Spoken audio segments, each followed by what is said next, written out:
আসসালামু আলাইকুম প্রিয় দর্শক, দেখেন অনেকদিন পর যাচ্ছি নদীতে, যাকে এই ছাই তোলার জন্য। তো আপনারা এই ব্লগটা সম্পূর্ণ দেখবেন, আর সম্পূর্ণ ব্লগটা না দেখলে বুঝতে পারবেন না, ঠিক আছে? এই দেখেন জাকের দিকে যাইতেছি। হ্যালো গাইস, তো আসলাম জাকের কাছে। আমার বড় ভাই গ্রুপ দিছে, এই সাইলিয়া ভাইছে, দেখেন। ইনশাল্লাহ আপনারা দেখতে থাকুন। ইনশাল্লাহ অনেকদিন পর আসলাম তো, মাছ ইনশাল্লাহ আপনাদেরকে দেখাবো। তো করবেন দাঁড়াও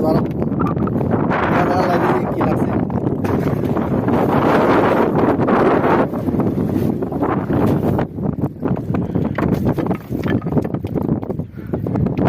মাশাআল্লাহ, মাছ তুমি দেখা যা, একটা দুইটা তিনটে চারটে দেখা যা। ওরা দুই দিয়া আর দুইটা ডিমা, একটা তো কুট না ওই